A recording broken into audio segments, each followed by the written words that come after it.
부동산 읽어주는 남자 부통령입니다. 오늘은 신문 기사를 한번 읽어볼까 합니다. 그리고 부동산 시장이죠. 앞으로 부동산 시장에 대해서도 한번 생각해 보도록 하겠습니다. 최근이죠. 최근에 나온 뉴스를 보면 그런 거예요.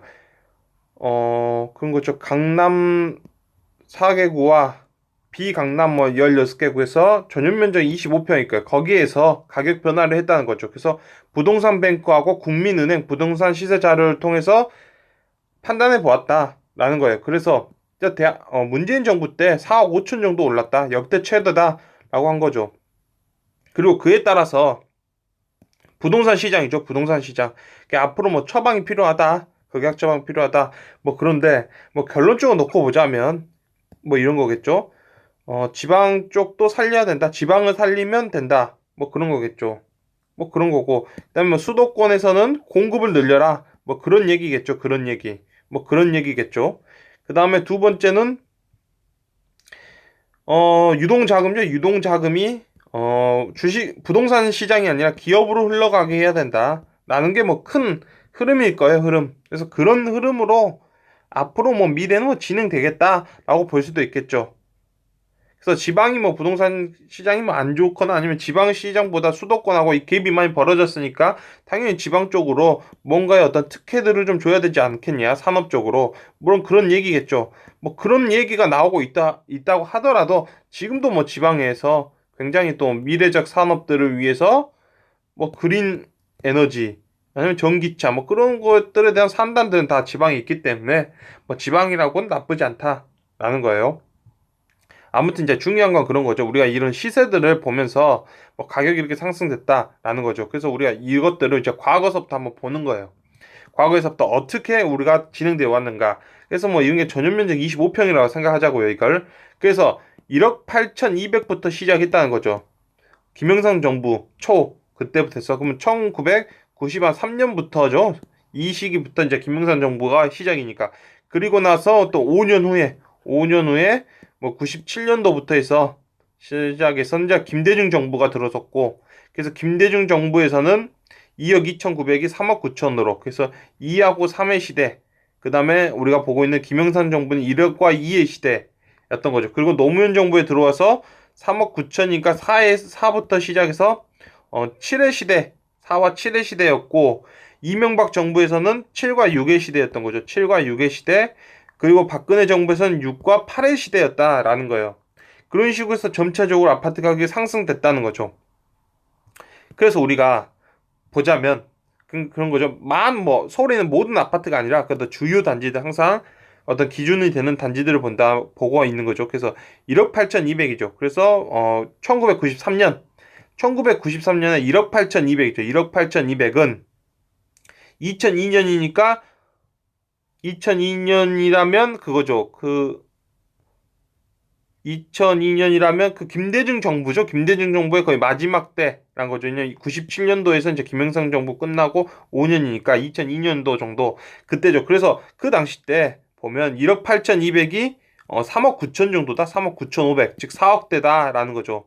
그 정도로 들어갔다는 거예요. 아파트 가격. 그래서 98년도에서 2002년, 이 10년간의 어떤 상승을 본다면 대한민국의 총 소득이라든지 아니면 가계 처분 가능 소득 또는 국내 총 생산, 국민 어떤 총 소득이죠. 소득 그런 식으로 이렇게 넓게 보자면 대략적으로 1억 8,200이라는 돈이 3과 어떤 4의 시대의 어떤 초반기로 들어갔다는 거죠. 그런 시대로 들어갔다. 왜냐면 그만큼의 성장을 한 거죠. 그만큼의 성장을 했다는 거예요. 그만큼의 성장을 해줬다는 거죠. 그만큼의 성장을. 그래서 그게 들어갔다는 거예요. 그래서 그렇게 들어갔구나라고 보는 거죠. 아, 이렇게 성장을 했고 대한민국이 성장했고 이 돈의 크기가 이렇게 커졌구나라고 알 수 있는 거죠. 이 돈이 3억 9천이라면 이런 식으로 들어가 있는 거죠. 여기 보면 4억과 4억 5천과 3억 9천 그 사이 때에 이렇게 들어가 있는 게 보인다라는 거예요. 아, 이렇게 대한민국이 성장해줬구나. 10년 동안.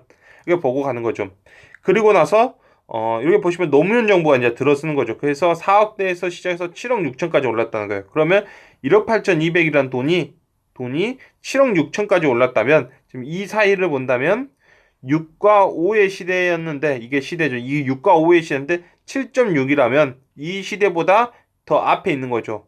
더 앞에 있다. 그래서 그게 20% 정도, 20%에서 30%그 사이대로 더 앞에 있다는 거예요. 더 높게 있다. 높게 있다는 거죠. 아, 그러면 굉장히 부동산 가격이 위험했고, 그 당시 때 부동산에 대해서 사람들이 많이 짜증이 나 있었겠구나.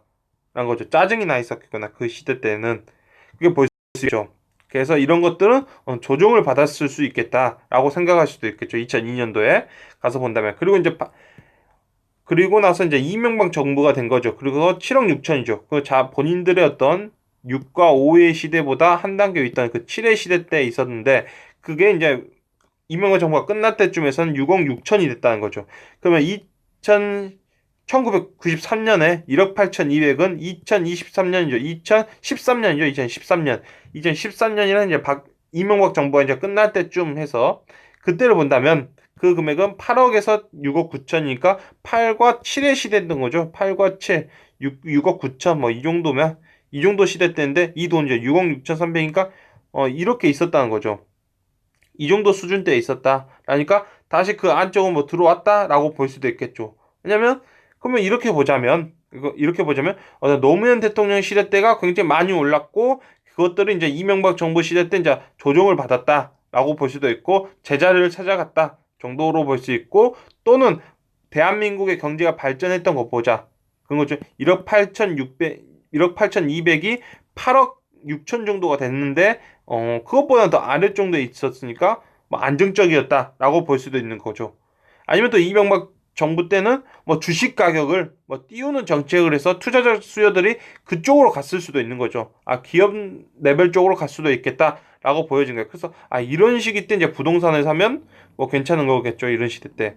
그리고 이제 박근혜 정부가 되면서죠. 박근혜 정부가 되면서 6억 6천이었던 게 6억 6천3백이었던 게 8억 4천을 됐다라고 볼 수 있을 거예요. 그래서 그 1억 8,200이라는 돈은 이제 10억을 돌파한 거죠. 그래서 10과 뭐 7.5 정도의 어떤 시대였던 거죠. 이 시대 때. 그래서 뭐 이런 식으로 본다면 돈이 7억 8억 4,200이라는 이 돈 정도가 들어온 거죠. 이렇게 들어와 있었구나라면 뭐 이 정도 시대 때에서도 더 올라갈 수 있는 폭은 있었겠구나. 왜냐면 10억대를 뚫었기 때문에 2007년도에도 그래서 그랬구나라고 생각할 수 있겠죠.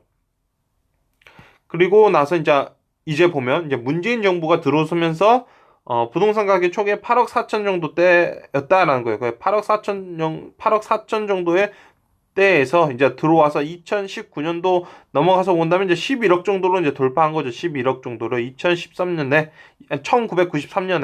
1억 8,200이라는 돈이 2019년을 끝났을 때 대한민국의 어떤 경제적인 어떤 증가폭을 보면 11억 정도를 돌파했구나. 그래서 이렇게 보자면 지금 12억이니까 여전히 그것보다 약간 더 많이 올라가 있는 거죠. 그래서 한 17%니까 대략적으로 뭐 이렇게 보신다면 항상 서울 가격이 한 20에서 30% 고평가돼 있다라고 할 수 있는 어떤 그런 지점들까지는 뭐 올라왔다라고 볼 수 있죠. 왜냐면 이 금액들이 대부분 이 중간 안에 들어가 있으면 더 이상적인데 그보다 더 고평가되어 있기 때문에 라고 할 수 있을 거예요.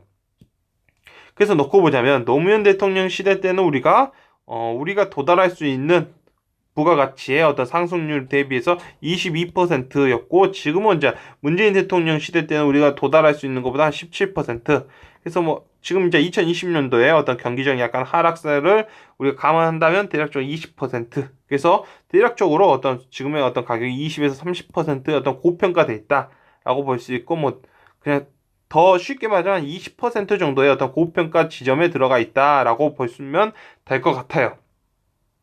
이렇게 보자면 결론적으로 무엇이냐면 그래서 이제 무엇이냐 그런 거죠. 그래서 뭐 1가구 1주택이고 내가 그냥 살 집이랑 별 상관이 없지만 이제 다주택자들이죠. 다주택자이나 이런 분들은 결국에 이제 익절을 해야 되는 시기가 다가온다는 거죠. 왜냐하면 결론적으로 우리가 봐야 되는 것은 이렇건 저렇건 떠나서 결국은 대한민국의 경제라는 게 그런 거죠. 대한민국의 경제에 따라서 흘러간다는 거예요. 결론적으로 그런 거겠죠. 그래서 우리가 보고 있는 금액은 뭐 이 정도 수준이죠. 대한민국 어떤 수준이라면 이 정도 수준인데 그보다 벗어나 있다라는 거예요. 그러면 이럴 때는 익절이 필요한 거죠. 수익을 보고 있는 종목들 중에서 더 이상 오르지 않고 하락한다고 예상되는 점이죠. 그런 것들. 그래서 어떤 규제가 들어가고 뭐 대한민국의 경제보다 이미 올라가 버렸다면 이 정도에서는 그런 거죠. 규제를 버텨서 내가 얻을 수 있는 규제를 버티면서 결국 나한테 들어오는 목이 더 줄어드는 이런 시점에서는 결론적으로 익절을 한번 하시는 게 맞다라고 보여지는 거죠. 그래서 오늘 영상은 뭐 이렇게 우리가 어떤 신문 기사를 보면서 한번 쭉 우리가 1993년부터죠. 그래서 김영삼 정부부터 시작해서 김영삼 정부부터 해서 문재인 정부까지 이런 식으로 해서 한번 우리가 경제가 얼마만큼 성장했는지를 보면서 또 부동산 가격도 그에 따라서 이렇게 올라간다라고 보는 거 올라간다 이런 것도 보고 또한 너무 많이 올라갔을 때는 어쨌든 다음 정부가 들어섰을 때는 뭐 조정을 받거나 또는 그 대통령 안에서도 항상 경제가 나빠지면 뭐 이렇게 조정이라 할 수도 있고 제자리 찾아가는 뭐 그런 현상을 일단 목격할 수도 있다. 이 정도로 오늘 영상을 마치도록 하겠습니다. 지금까지 시청해 주셔서 너무나 감사합니다.